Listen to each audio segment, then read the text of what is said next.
Amen. Bien sûr que le fait d'être ensemble, c'est aussi l'occasion d'ouvrir la parole de Dieu. C'est l'occasion d'ouvrir la parole de Dieu, pas être long parce qu'on a déjà passé un bon moment ensemble, mais quand même, si Johann s'est engagé avec le Seigneur, c'est qu'il a fait une rencontre. Rencontre avec un Dieu vivant, un Dieu d'amour. Et j'aimerais que vous puissiez faire cette rencontre vous-même, pour que vous puissiez découvrir combien c'est bon de vivre et de marcher avec Jésus. Alors en pensant à cette réunion, je me disais, tiens, on va baptiser un jeune. J'aimerais trouver une histoire de la Bible qui nous parle d'un jeune. Et bien sûr, il y en a quelques-unes, mais il y en a une qui est venue frapper mon esprit. On l'appelle l'histoire du fils prodigue. C'est un jeune. Et j'aimerais la laisser sur votre cœur, cette histoire, cet après-midi. C'est dans l'Évangile selon Luc, au chapitre 15. Merci. Voilà, je me sens plus à l'aise, je peux y aller. Luc, chapitre 15, à partir du verset 11. On va lire ensemble. Jésus parle et il dit encore, un homme avait 2 fils. Le plus jeune fils dit à son père, « Mon père, donne-moi la part de bien qui doit me revenir. » Et le père leur partagea son bien. Peu de jours après, le plus jeune fils, ayant tout ramassé, partit pour un pays éloigné où il dissipa son bien en vivant dans la débauche. Lorsqu'il eut tout dépensé, une grande famine survint dans ce pays et il commença à se trouver dans le besoin. Il alla se mettre au service d'un des habitants du pays qu'il envoya dans ses champs pour garder les cochons. Il aurait bien voulu se rassasier des carouges comme mangeaient les cochons, mais personne ne lui en donnait. Étant rentré en lui-même, il dit « Combien de mercenaires chez mon père ont du pain en abondance, et moi, ici, je meurs de faim. Je me lèverai, j'irai donc vers mon père, et je lui dirai « Mon père, j'ai péché contre le ciel et contre toi, je ne suis plus digne d'être appelé ton fils. Traite-moi comme l'un de tes mercenaires. » Et il se leva et alla vers son père. Comme il était encore loin, son père le vit et fut ému de compassion. Il courut se jeter à son cou et l'embrassa. Le fils lui dit, « Mon père, j'ai péché contre le ciel et contre toi, je ne suis plus digne d'être appelé ton fils. » Mais le père dit à ses serviteurs, « Apportez la plus belle robe et revêtez-le, mettez-lui un anneau au doigt, des souliers aux pieds, amenez le veau gras et tuez-le. Mangeons, réjouissons-nous, car mon fils que voici était mort, et il est revenu à la vie. Il était perdu, et il est retrouvé, et ils commencèrent à se réjouir. » Amen. Il y a de la joie lorsqu'on rencontre le Seigneur.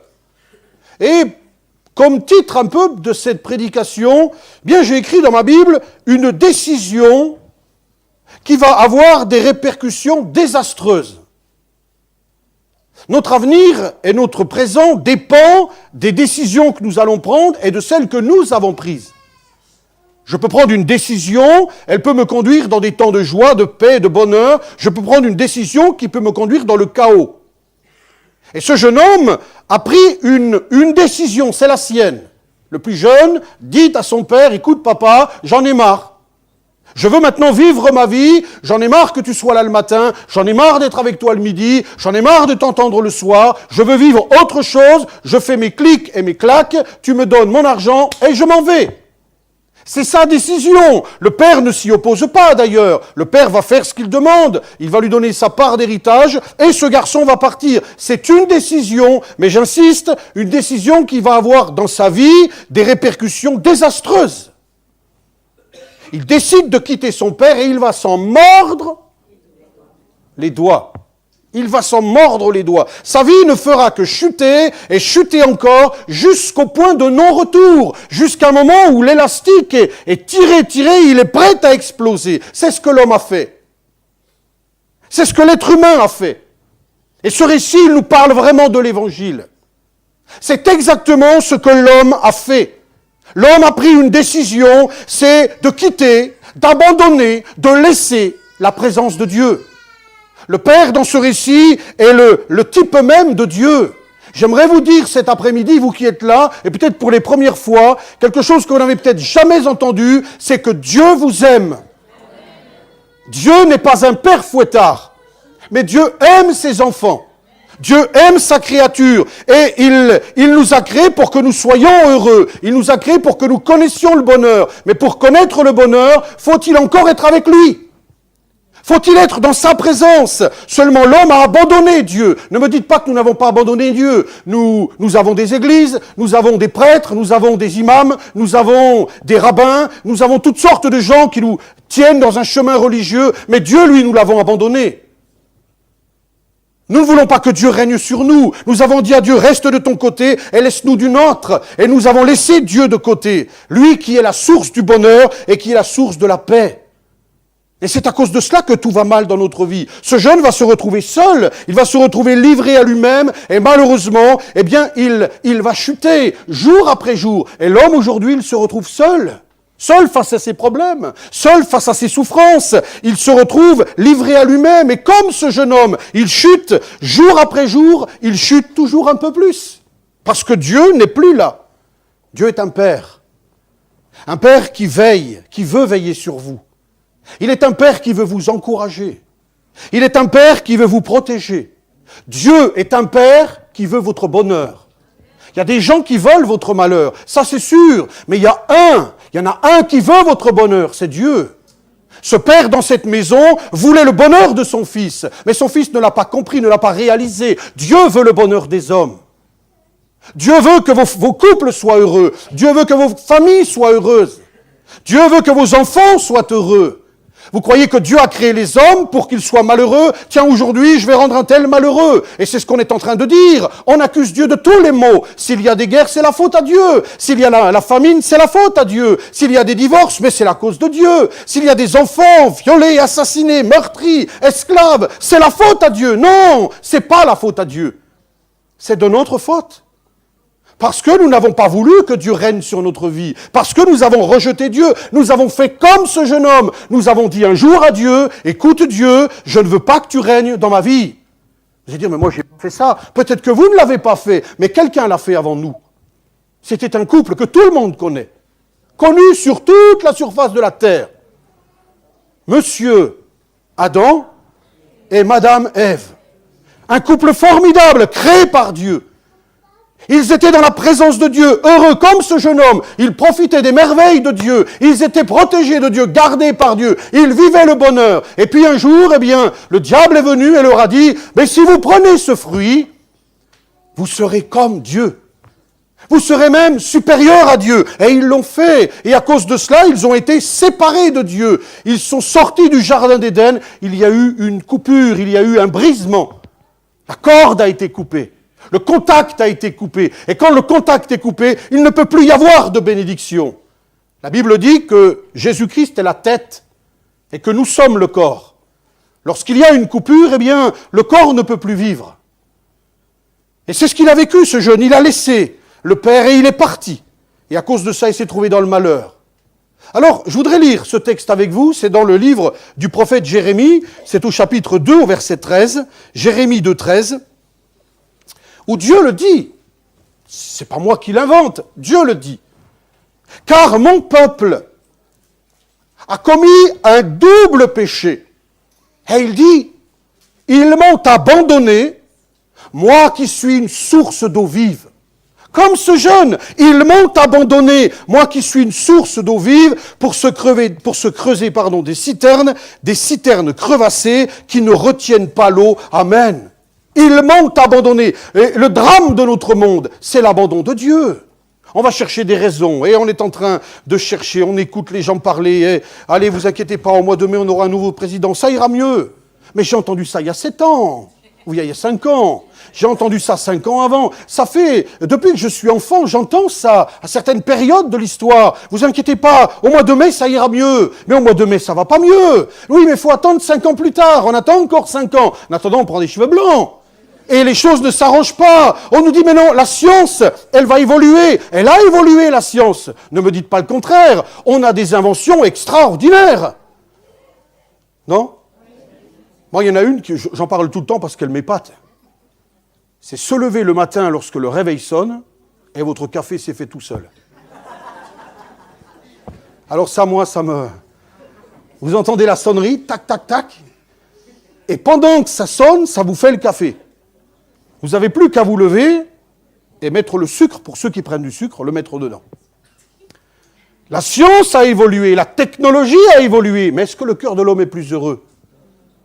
Est-ce qu'il y a moins de problèmes, moins de soucis, moins de fardeaux, moins de difficultés? Il y en a encore plus. Alors on pourrait dire, mais où en est la cause? Pourquoi? Parce que nous avons abandonné Dieu. Parce que nous ne voulons pas que Dieu règne sur nous. Le problème, il est là. Il n'est pas ailleurs. Ce jeune est parti et Dieu l'a laissé. Dieu nous laisse libres. Il ne nous traite pas comme des robots. Il nous laisse libres, il te laisse libre. Tu peux dire, je veux vivre sans Dieu. Tu as le droit. Tu peux dire aussi, j'ai besoin de Dieu, comme l'a fait tout à l'heure notre jeune frère, et Dieu te bénira. Alors il est parti. Et je vous ai dit, à une décision, il y a une répercussion, il y a un événement. Et cette décision qu'il prend va le conduire dans une situation catastrophique.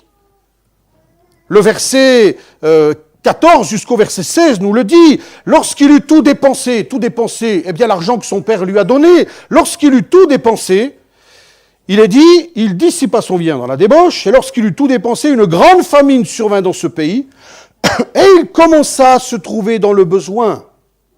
Il alla se mettre au service d'un des habitants du pays, qu'il envoya dans ses champs pour garder les pourceaux, les cochons.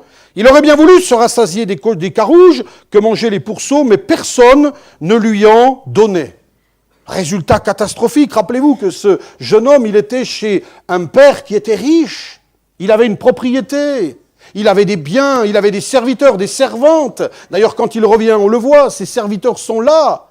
Il avait l'anneau au doigt, et l'anneau c'est important. Avec cet anneau, il traitait les affaires de son père, il avait l'autorité dans la maison, il avait tout pour être heureux. Et le résultat de sa décision, le résultat du choix qu'il a fait, eh bien il se retrouve seul, il se retrouve malheureux, il a faim, il est sale, parce que assis avec des cochons, même si vous avez un beau costume comme a le frère Guiteau cet après-midi, faut pas qu'il aille s'asseoir avec des cochons parce qu'il va pas rester propre son costume. Hein, les cochons vont pas dire on va pas le salir, c'est le costume de monsieur Guiteau.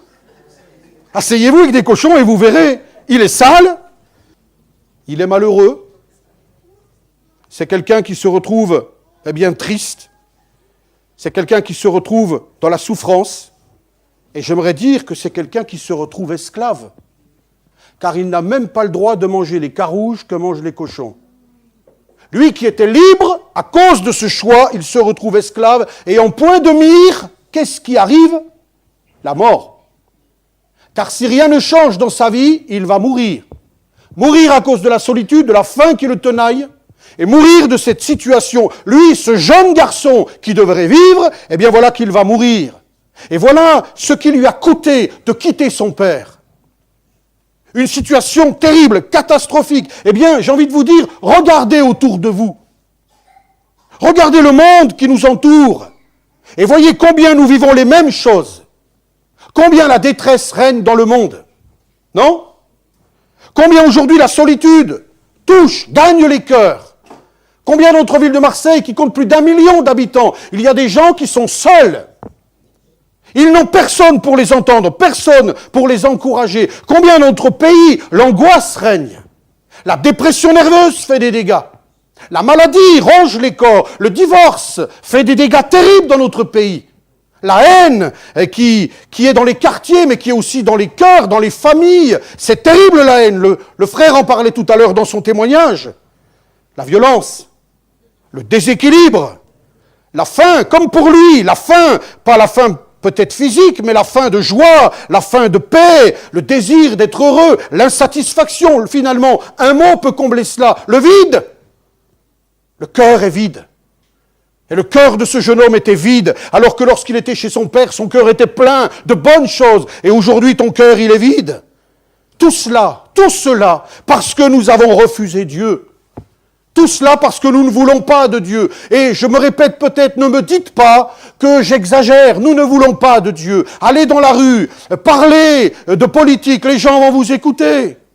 Parlez de l'OM, les gens vont vous écouter. Surtout aujourd'hui. Parlez de hand, ils vont vous écouter. Parlez de voyants et de médiums, ils vont vous écouter. Parlez de pornographie, mais ils vont vous écouter. Parlez de Dieu, ils vont vous écouter. Parlez de Jésus-Christ. Et vous allez voir qu'ils vont vous faire taire.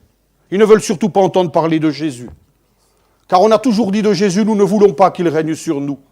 Et encore aujourd'hui, nous ne voulons pas que Jésus règne sur nous. Eh bien, nous en payons des terribles conséquences. Je vous ai déjà dit, il y a quelques années en arrière, dans un journal très connu dans notre pays, dont je tairai le nom parce qu'on ne fait pas de pub, il y avait un titre et qui nous avait interpellés à l'époque.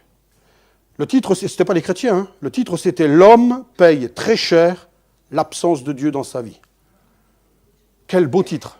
L'homme paye très cher l'absence de Dieu dans sa vie. Et le résultat, eh bien, comme pour ce jeune homme, il est catastrophique. C'est lui, et lui seul, qui peut nous donner le bonheur. C'est lui et lui seul qui peut remplir notre cœur de joie. Pourquoi ? Parce que nous sommes sa créature. Parce que non, vous ne descendez pas du singe. En tout cas, pas moi. Ni vous. Nous sommes des créatures de Dieu. Nous avons été créés par un Créateur, ce Dieu merveilleux, tout-puissant. Et si nous l'enlevons de notre vie, nous enlevons l'essentiel. Lorsqu'il quitte la maison du Père, il laisse l'essentiel. L'essentiel pour lui, c'était son Père, la demeure de son Père. Il avait tout chez son Père, il a laissé l'essentiel. Nous avons laissé Dieu, c'est l'essentiel pour le bonheur. Vous savez que la terre, elle est magnifique. Notre terre, elle est belle. Mais imaginez que le soleil s'en aille. Que le soleil demain matin se lève et dise « Tiens, j'en ai marre de tourner, j'en ai marre que la terre tourne autour de moi, j'en ai marre d'être là à éclairer la terre, je vais aller éclairer une autre planète. » Et qu'il mette son moteur en marche, et puis qu'il parte. Qu'est-ce qui va nous arriver ? Eh bien, je vous le dis tout de suite, on est mort. On va descendre à moins je ne sais pas combien, et comme il y en a déjà qui ont froid, là, vous allez avoir froid, hein. Là, ça va descendre, descendre, descendre, et il n'y aura plus de vie sur la terre. Plus aucun être humain ne pourra vivre. Pourquoi ? Parce qu'il manque l'essentiel. Et le soleil fait partie de ces éléments essentiels pour que la vie soit sur la terre. Eh bien, Dieu est celui qui est essentiel. Si tu veux connaître le bonheur, il faut que tu reviennes à Dieu. Il faut que Dieu soit cette personne qui règne autour de toi. Alors il va éclairer ta vie par ses rayons. Il va transformer ton être. Et n'est-il pas dit dans la Bible que Jésus est le soleil de justice ? Et quand il règne en nous, il nous éclaire et il nous fait du bien. Alors il y a peut-être quelqu'un cet après-midi, c'est vrai que c'est un après-midi de fête, et moi je suis vraiment dans la fête, mais il y a peut-être quelqu'un cet après-midi qui est triste.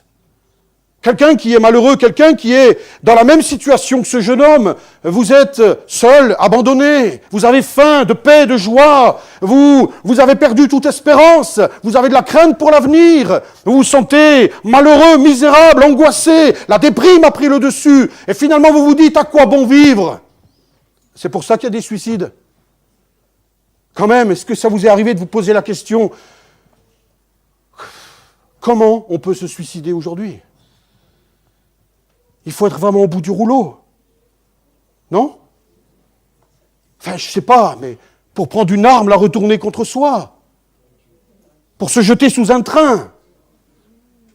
Pour aller sur un pont d'autoroute, l'enjamber et se jeter sur les voitures qui passent.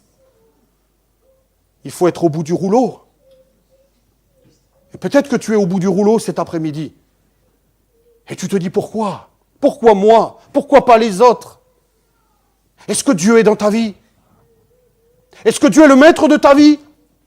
Ou est-ce que tu as fait comme ce jeune homme depuis ta naissance ? Tu as dit à Dieu, je n'ai pas besoin de toi. Tu n'as pas cherché à t'approcher de Dieu. Tu as vécu ta vie. Et aujourd'hui, le résultat, il est là. Tu es malheureux, misérable, seul, abandonné. Y a-t-il de l'espoir ? Est-ce qu'on peut s'en sortir ? Si je vous dis non, c'est dramatique. Oui, il y a de l'espoir. Parce que dans cette salle, cet après-midi, il y a quelqu'un qui est là. Là, vous êtes en train de regarder à droite, à gauche. Il y a quelqu'un qui est là. C'est Jésus-Christ. Moi, je sais qu'il est là cet après-midi. Vous allez me dire, oh, quelle prétention. Et il ne peut pas être dans une autre église. Mais oui, il est dans une autre église. Mais il est là aussi. Par son esprit, il est partout. Il est présent là, au milieu de nous. Et il veut toucher notre cœur. Pourquoi nous avons chanté ? Pourquoi nous avons écouté nos sœurs chanter des beaux chants ? Pourquoi nous avons écouté le témoignage de Johan ? Pourquoi nous sommes en train d'écouter la parole de Dieu ? Pour que quelque chose se passe dans notre cœur. Et c'est là où je voudrais vous emmener cet après-midi. Ce jeune homme, il a pris une mauvaise décision. Le résultat, vous l'avez lu avec moi, il est esclave, il est KO, il est dans la boue, il est malheureux. Le résultat de son choix est catastrophique. Mais béni soit le Seigneur, il va prendre conscience de son état. Et il va prendre une nouvelle décision. Il y a pour lui une prise de conscience. Je ne peux pas, moi, vous convertir à Jésus-Christ. Je ne peux pas vous faire retrouver la présence de Dieu. Si un jour un pasteur vous dit « j'ai la capacité de le faire », dites-lui de ma part que c'est un menteur. Il n'y a que le Saint-Esprit qui puisse faire cela. Mais ce que je peux faire, c'est vous aider à prendre conscience de votre état et de ce que Dieu veut faire avec vous. Parce que j'aimerais te dire, mon ami, que Dieu n'en a pas fini avec toi. Que Dieu voudrait construire quelque chose de beau avec toi. Que Dieu voudrait continuer d'écrire une histoire formidable avec toi. Même si ton histoire jusqu'à aujourd'hui, elle est triste, elle est sombre, même si tu as échoué dans bien des domaines, même si tu as échoué dans ton mariage, même si tu as échoué dans l'éducation de tes enfants, même si on te fait des reproches quant à ton être intérieur, à ce que tu es en train de vivre et de penser, même si les gens te rejettent, j'aimerais te dire que Dieu, lui, n'en a pas fini avec toi. Dieu voudrait écrire une nouvelle histoire avec toi, mais pour cela, il faut en prendre conscience. Et au verset 17, je relis, il est dit, étant rentré en lui-même, il dit, combien d'ouvriers ou de mercenaires chez mon père ont du pain en abondance, et moi, ici, je meurs de faim. Alors je me lèverai, j'irai vers mon père et je lui dirai, mon père, j'ai péché contre le ciel et contre toi, je ne suis plus digne d'être appelé ton fils, traite-moi comme l'un de tes mercenaires. C'est important de prendre conscience de notre état, de notre avenir qui est bien sombre. Et cet après-midi, c'est important de désirer que tout change. Parce que c'est possible. Tout peut changer dans votre vie. Cet après-midi. Et ça, c'est le désir de Dieu. Dieu veut que tous les hommes soient sauvés. Dieu veut que tu sois heureux. Dieu veut que tu sois heureuse. Et je me permets de dire à quelqu'un, tu as assez été malheureux.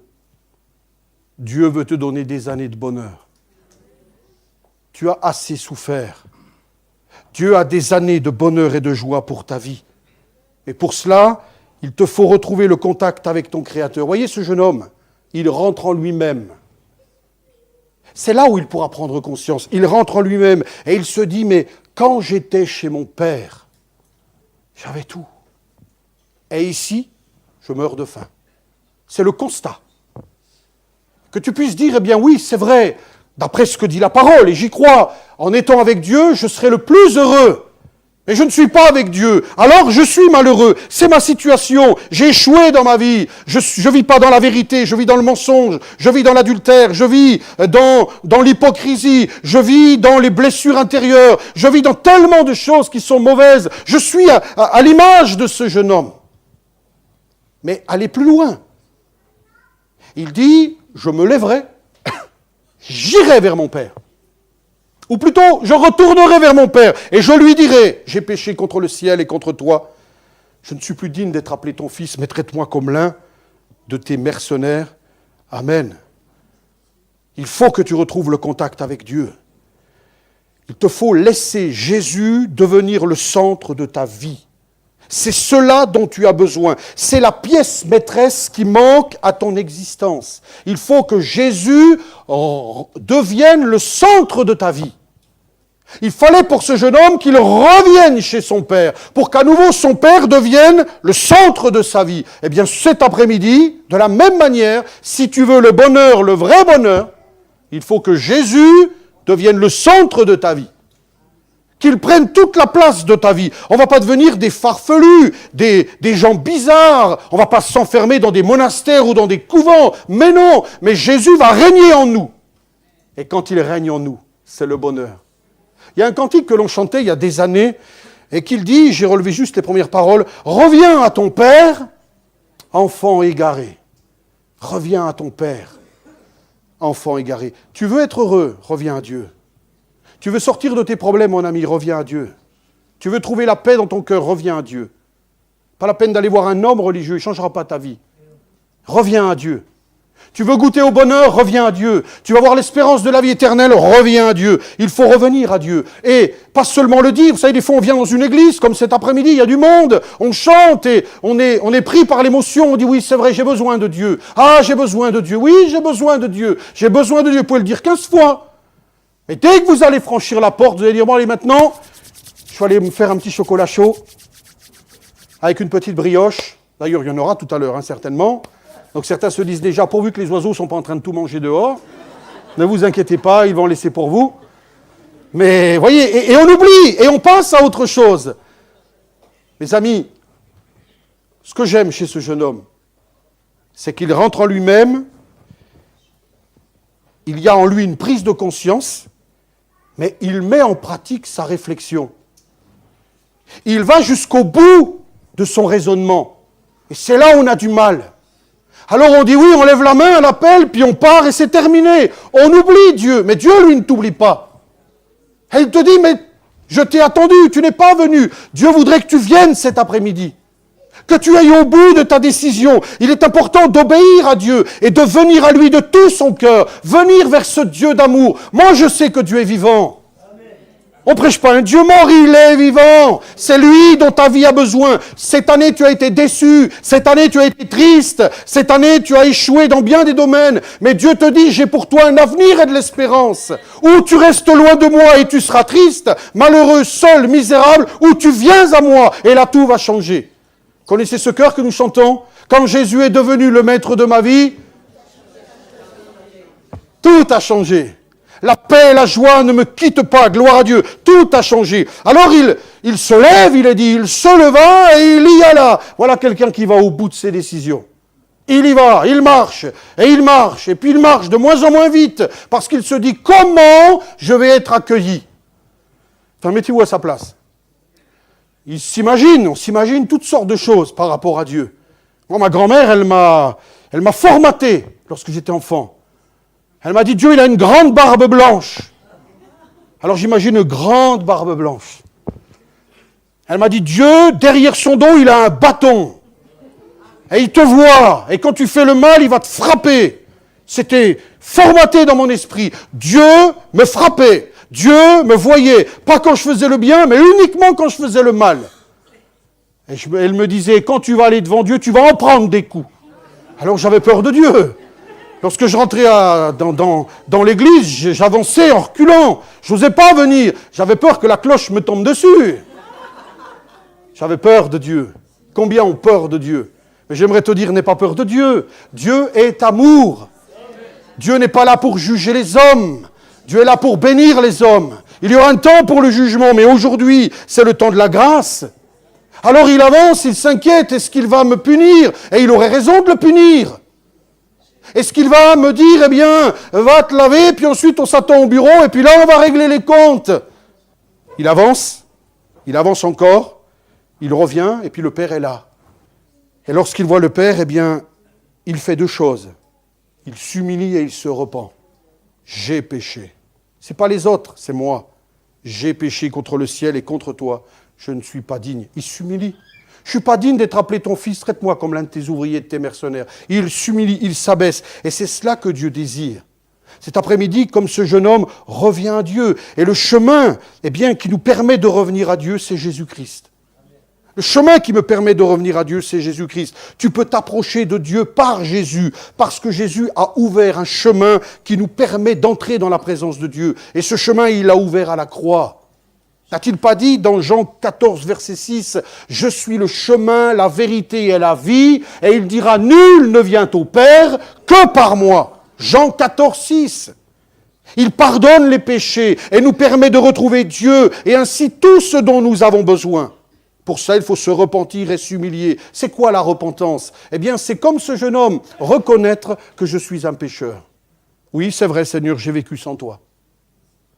J'avais peut-être une religion, mais j'ai vécu sans toi.